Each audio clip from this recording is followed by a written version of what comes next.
안녕하십니까? 안녕하십니까? 네. 자, 바로 들어가 볼게요. 첫 번째 종목이 삼성전자입니다. 네. 이번 주에 4.5%대까지 올라가면서 살짝 기대했어요. 근데 다시 또 쉽지 않은 흐름을 보여주고 있습니다. 네네. 반도체 수출도 오늘 나온 소식 보니까 26개월 만에 이제 다시 좀 줄어들었다라는 소식이 있는데 반도체 봄은 진짜 내년 봄이 되어 올라나요? 예, 저희도 이제 앞전에 그렇게 전망을 했었는데요. 네. 사실상 지금 이제 업황이 너무 안 좋고 지금 이제 사실상 반도체라고 하면요.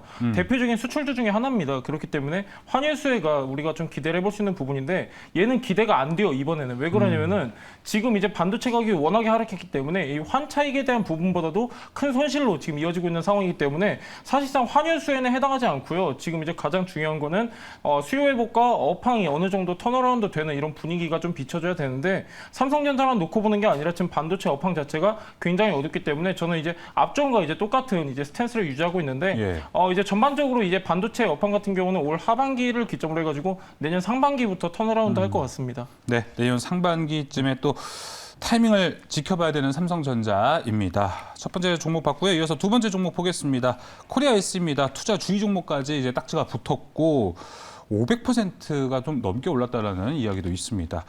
근데 그 와중에 뭐 리튬 사업 이야기도 있더라고요. 네네. 어떻게 받아들여야 될까요? 이 종목에 대해서는? 일단은 굉장히 많이 올랐죠. 많이 네. 올랐었는데 지금 코리아SE 같은 경우는 지금 이제 인수가 된다는 내용하고 우리가 좀 병합해서 볼 필요가 있습니다. 지금 이제 유니콘 기업에 지금 이제 피인수 기업으로 지정되어 있는데 코리아SE 같은 경우는요. 지금 사업 분야를 완전 바뀌는 겁니다. 코리아SE 같은 경우는 원래는 토목자재 부품 관련 생산 판매 기업인데 그쵸. 지금 이제 인수가 되면서 아예 이제 사업 목적을 전반적으로 이제 2차 전지 관련해 가지고 바꾼다는 내용인데 사실상 지금 이제 어느 정도 체질 개선이 이루어지고 이제 실적 개선이 이루어지려면은 저는 좀 어느 정도 시일이 필요할 것이다 이렇게 보고 있고요. 무엇보다도 지금 코리아SE 같은 경우는 지속적인 적자를 유지해왔기 때문에 한순간에 지금 이제 사업 목적 체질 개선한다고 해가지고 단기간에 될 거라고 보고 있지는 않고요. 약간 어느 정도 최소한 라인이 어느 정도 깔리는 기간 최소한 3년 정도는 체질 개선에 필요한 시간으로 보고 있습니다. 3년이요? 네네, 최소한 3년입니다. 최소 네네. 3년 코리아SE. 일단 투자 판단에 좀 도움을 받으셨으면 좋겠습니다. 이어서 세 번째 종목 볼게요. 이번 좀 스피디하게 넘어갈 텐데 현대 에버다임부터 좀 보겠습니다. 이번 주에 러시아 우크라이나 관련 이슈 때문에 우크라이나 재건주들이 좀 올라가기 시작했어요. 이 하르키우를 탈환했다는 소식에 이제 우크라이나 재건주들이 다시 올라가고 있는데 이쪽 관에서는 이제 러시아 우크라이나 관련주들 모멘텀 좀 가져갈까요? 여기선? 사실 그냥 단순 기대감에 의해서는 오를 수 있습니다. 재건주들 네. 같은 경우는. 근데 우리가 하나 팩트 체크하고 가자면요. 원희룡 국토부 장관 같은 경우는 7월 달에 이제 우크라이나 관련인들하고 이제 회담에서 뭐라 했냐면은 우크라이나 러시아 전쟁이 끝난 후에 재건에 참여하겠다라고 했습니다. 그렇기 때문에 맞아요. 아직까지는 불확실성이 더 크고 무엇보다도 지금 이제 현대 에버다임 같은 경우도 최근에 좀 많이 반등이 나왔거든요. 반등이 나왔는데 사실 이제 최근에 이제 우크라이나가 수복한 땅은요. 사실 러시아한테 뺏긴 땅에 엄청난 일부입니다. 그렇기 때문에 아직까지 이렇게 뭔가 조금 실제적으로 이루어질 것이다라는 거는 아직까지 좀 시기상조라고 봐야 될 것 같고요. 네. 단순 기대감에는 지속적으로 박스권 트레이딩 가능한 종목이다. 이 정도 보시면 좋을 것 같습니다. 또 우크라이나 재건주 쪽은 어떻게 보면 SOC 사업도 같이 하고 있는 부분도 있잖아요. 네. 현대 에버다임을 포함한 그 외에 예를 들어서 이제 그 사우디에 이제 들어가는 네옴시티. 같이 네옴시티와 관련된 종목들도 여기서는 같이 올라가지 않을까라는 생각은 드는데. 예, 겹치는 종목도 있습니다. 겹치는 종목도 있는데 사실상 지금 네옴시티도 아직까지 이렇다 할 확정 단계는 아니거든요. 지금 이제 10월, 11월 이제 방안이 이루어지면서 어느 정도 이렇게 테두리, 밑그림이 네. 나올 수 있는 상황이기 때문에 아직까지 저는 진입하기에는 이제 약간 시기상조라고 보고 있고요. 지금 이제 최근에 많이 올랐습니다. 사실 지금 말씀하신 대로 재건주랑 그리고 네옴시티 관련주 이 겹쳐 있는 종목들은 지금 모멘텀으로 인해서 지금 많이 올랐기 때문에 네. 지금 들어가시기에는 좀 부담스러운 자리고요. 최소한 한 번 정도 눌렸을 때 우리가 조금 단기적으로 비중 축소해서는 보실 수도 있을 것 같습니다. 알겠습니다. 네. 자, 현대 에버다임까지 세 종목을 봤는데 이 세 종목은 일단은 지금 시세 분출이 끝자락인 것 같고. 네.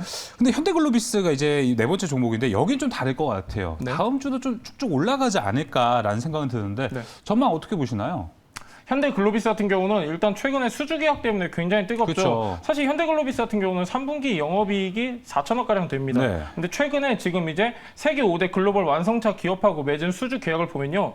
2조 2천억가량인데 굉장히 큰 수치입니다. 굉장히 큰 수치고 현대글로비스 같은 경우는 약간 이게 지금 이제 어떻게 보면은 일회성 수주가 아니라고 저는 생각하고 있는 게 뭐냐면은 사실 현대글로비스 같은 경우는요 막대한 투자를 통해서 전기차를 운송할 수 있는 특화 기술을 많이 확보를 했습니다. 그렇기 때문에 전기차 수요가 늘어나면서 현대글로비스 당연히 일감 늘어날 수밖에 없는 상황이고요. 현대글로비스 같은 경우는 지금 이제 어떻게 보면은 현대차의 계열사기 때문에 현대차 계열 매출 비중이 굉장히 컸습니다. 근데 지금 이제 계속해서 지금 이제 현대차 계열 매출 비중을 줄이고 있고요. 이렇게 비계열 매출을 확대하고 있는데 굉장히 긍정적으로 지금 평가를 하고 있고 지금 이제 현대글로비스 같은 경우는요 굉장히 특화된 기술력이 많습니다. 해상운송 기반으로 한 특화된 기술력이 많기 때문에 약간 해상운송 기술력에서는 현대글로비스 탁으로 보셔도 좋을 것 같고요. 저는 이 계약이 일회성으로 보고 있지 않고 앞으로도 충분히 수주 추가적인 계약 가능성이 있기 때문에 좀 참고적으로 보시면 좋을 것 같습니다. 그리고 해운 은인지수랑 좀 별개로 PCC로만도 봐도 괜찮죠. 사실 지금 이제 현대글로비스 같은 경우는요, 어떻게 보면은 BDI라든가 지금 이제 상하이 컨테이너 그렇죠. 지수는 큰 영향은 없습니다. 얘 같은 경우는 지금 1년 단위의 장기 계약 위주로 움직이기 때문에 고정 운임입니다. 그렇기 예. 때문에 영향이 많이 제한적이다. 이 정도 보시면 좋을 것 같습니다. 고정 운임이다. 네네. 현대글로비스 확인해 보겠습니다. 자, 이어서 이제 마지막 종목 살펴볼게요. 이번에 두산 에너빌리티인데 지난주에 만약에 구해줘 다음 주 비롯해서 치면상가 스페셜을 했으면 저는 두산 에너빌리티 저가 매수 전략 통하지 않을까라고 이야기를 했을 수도 있을 것 같아요. 네네. 근데 흐름은 전혀 아닌 것 같습니다. 네네. 앞으로 좀 주가 회복에 대한 기대가 있을 텐데 언제쯤이라 보시나요? 일단 두산 에너빌리티 같은 경우는 또 아까 뉴스가 하나 나왔죠. 오늘 뉴스 하나 나왔는데 회사채 발행 600억가량 그렇죠. 되는 회사채 발행 뉴스가 나왔습니다. 사실 이게 회사채 발행 같은 경우는 미국에서는요 어느 정도 호재성으로 많이 작용을 하거든요. 애플 같은 경우에도 8월에 지금 이제 큰 금액의 이제 회사채를 발행을 했는데 애플 같은 경우는 어떤 목적이었냐면요 주주 환원이 목적이었습니다. 자사주 매입하고 주주들 위한 정책을 피는데 쓰겠다라는 내용이었는데. 두산 에너빌리티는 그렇지 않습니다. 지금 이제 재무 구조를 개선하고 지금 이제 추가적으로 들어가는 신사업에 어느 정도 투자를 하겠다라는 내용인데 무엇보다도 이게 회사채 발행이 어느 정도 무난하게 진행이 된다고 하면은 여기서 지금 바닥에서 어느 정도 단기적인 반등 노려볼 수 있는데 사실상 지금 시장 여건상 쉽지가 않습니다. 네. 그렇기 때문에 저는 지금 아직까지 여기가 진바닥이라고 보기에는 좀 힘들고요. 조금 더 눌림목 나오는 구간에서는 분할 매수 관점으로 보시면 좋을 것 같습니다.